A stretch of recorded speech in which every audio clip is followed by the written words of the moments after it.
Assalamualaikum warahmatullahi wabarakatuh. Salam sejahtera bagi kita semua. Selamat pagi Bapak Ibu yang telah hadir. Saya ucapkan selamat datang di Sumber Waras Taman Suruh Banyuwangi. Ini adalah tempat Bapak Bayu Diningrat.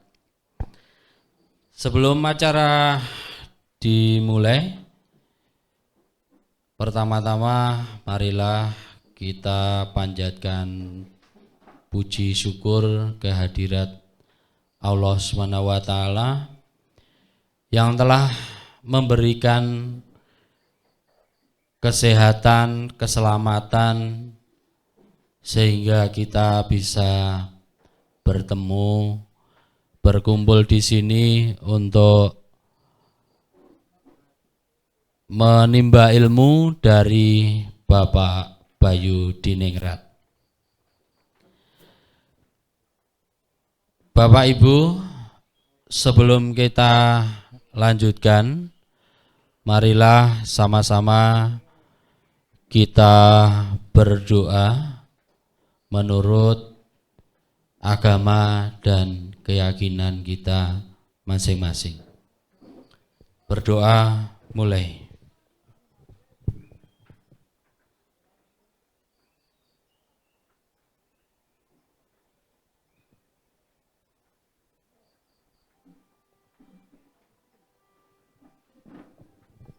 Berdoa selesai. Bapak Ibu, acara hari ini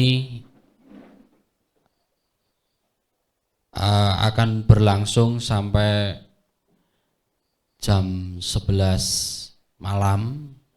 Jadi persiapkan diri, manfaatkan waktu sebaik mungkin nanti ketika Bapak Bayu Diningrat memberikan materi, dan tentunya ada praktek juga nanti setelah jam makan siang, kemudian malamnya full diskusi. Bapak Ibu yang hadir di sini sudah tahu apa itu BSM? Sebagian ya. BSM yang didirikan Pak Bayu bersama teman-teman itu sebenarnya bukan PT ya, bukan PT atau bukan sebuah perusahaan, tetapi kita ada sebuah komunitas yang bergerak di bidang kesehatan dan sekarang di bidang pertanian.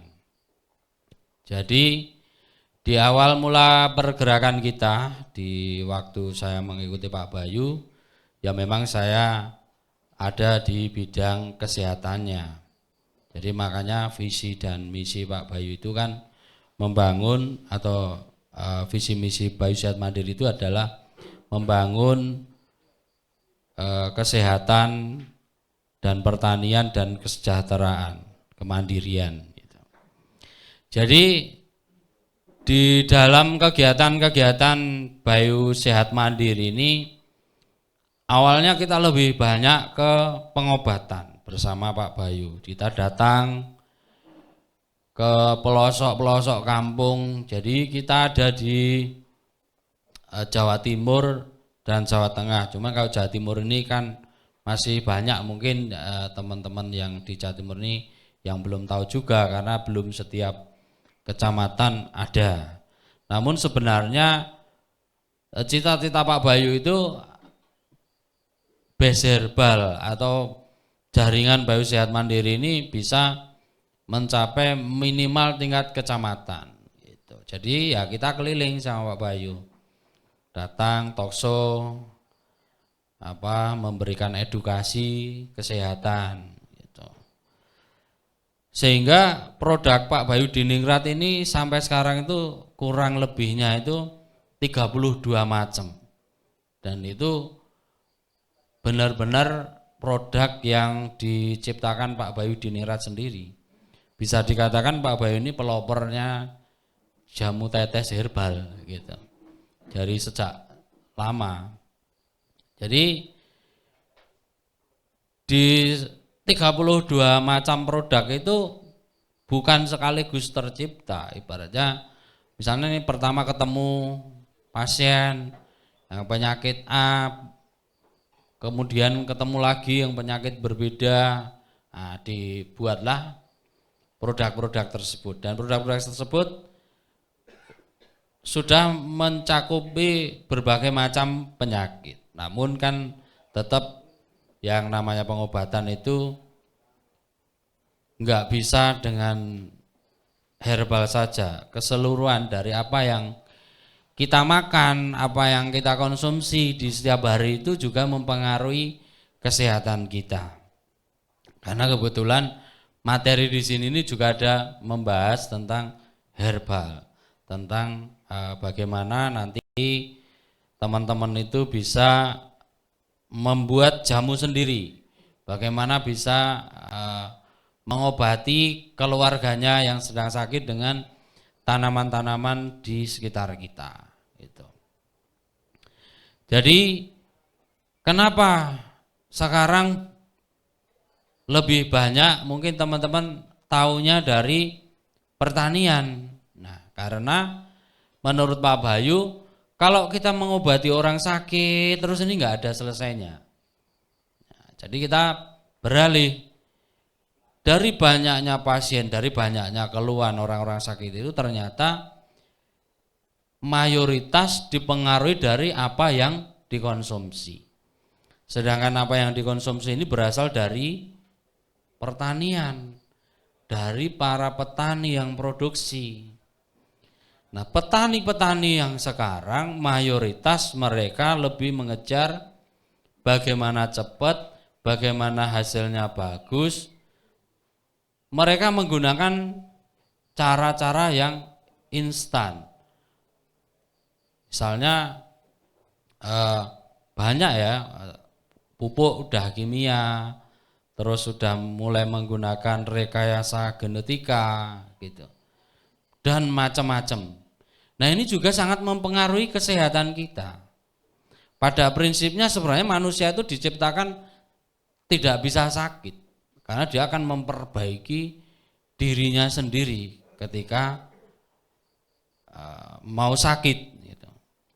Tetapi kalau makanan yang kita konsumsi di setiap hari itu tidak sehat, ya lama-lama daya tahan tubuh kita ini akan berkurang. Bahkan kita lihat yang ada di masyarakat itu, orang-orang di sekitar kita ya, itu sudah banyak sekali penyakit-penyakit yang sebenarnya itu kategori penyakit berat gitu, yang dulu jarang dialami orang-orang kampung. Misalnya penyakit kanker gitu, sekarang itu kanker juga semua orang bisa kena, stroke gitu. Itu dulu kan penyakit-penyakit orang kaya gitu. Sekarang semua bisa kena gitu.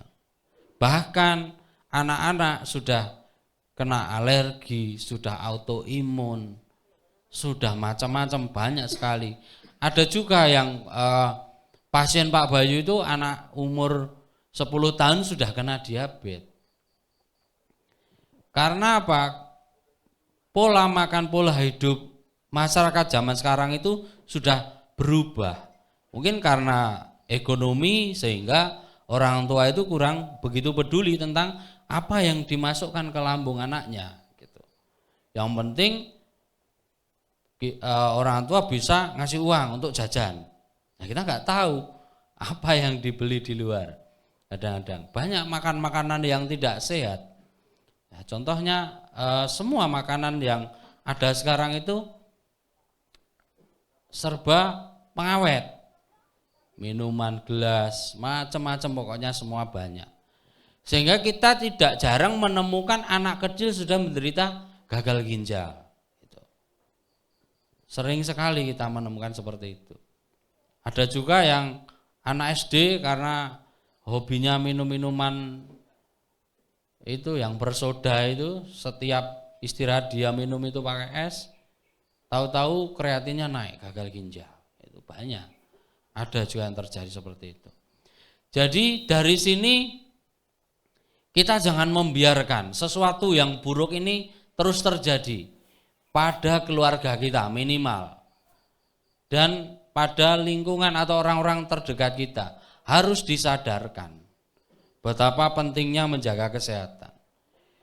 Kalau BPJS itu kan hanya menanggung biaya pengobatan. Kesembuhan dan daya tahan tubuh kita itu tergantung kita sendiri. Maka dari itu, disinilah kita mengajak teman-teman ini sebagai ujung tombak dari Bayu Sehat Mandiri yang akan mempengaruhi di wilayahnya masing-masing. Jadi dari kesehatannya, kepeduliannya, mungkin nanti dapat ilmu-ilmu dari Pak Bayu tentang herbal bisa juga ditularkan ke teman-teman. Karena kadang-kadang kalau kita melihat tutorial-tutorial yang ada di YouTube atau mungkin di internet, kadang-kadang kita, oh ini bener nggak? Mau tanyanya ke siapa? Kan gitu. Kalau di sini belajarnya sama Pak Bayu, misalnya ada kendala, kita bisa teruskan ke Pak Bayu. Kita tanyakan ke Pak Bayu, karena sumbernya jelas. Dan itu sudah, apa yang disampaikan Pak Bayu itu sebenarnya sudah dilakukan oleh beliau. Bukan beliau mendapatkan dari buku untuk disampaikan. Apa yang dijalani beliau yang beliau sampaikan. Kemudian dari pertanian ini, kalau tadi kita sudah tahu pertanian yang ada di Indonesia itu tidak baik, apakah kita juga akan membiarkan terus seperti itu? Dan bahkan kita juga akan mengkonsumsinya sendiri. Ya oke lah, setiap orang mungkin daya tahan tubuhnya berbeda-beda. Ada yang memang punya daya tubuh yang kuat, kesehatan yang terus terjaga. Tapi kita lihat masyarakat, lingkungan di sekitar kita banyak yang menjadi korban. Nah, kalau kita di dalam bidang pertanian ini kita bisa mencapai setiap desa misalnya, kayak cita-citanya Pak Bayu nih.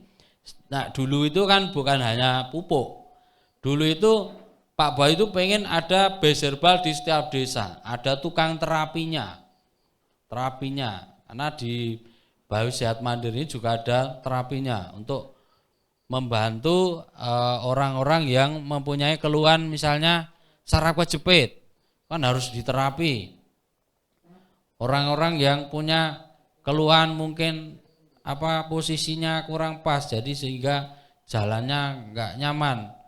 Macam-macam semua. Jadi dari herbal, pertanian, terapi semua masuk ada di Bayu Sehat Mandiri ini. Jadi bukan hanya sekedar pertanian terintegrasi, tapi kita supaya mandiri dari kesehatan, mandiri dari pangan juga kita mandiri seperti itu.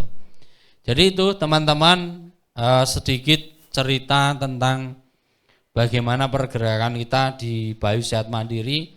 Mungkin Bapak Ibu yang ada di luar Jawa atau belahan barat Pulau Jawa itu belum mengenal, karena sementara ini kita baru ada di Jawa Tengah dan Jawa Timur. Kita harapan kita dari alumni-alumni yang sudah mengikuti pelatihan Pak Bayu ini nanti bisa merambah ke seluruh Indonesia.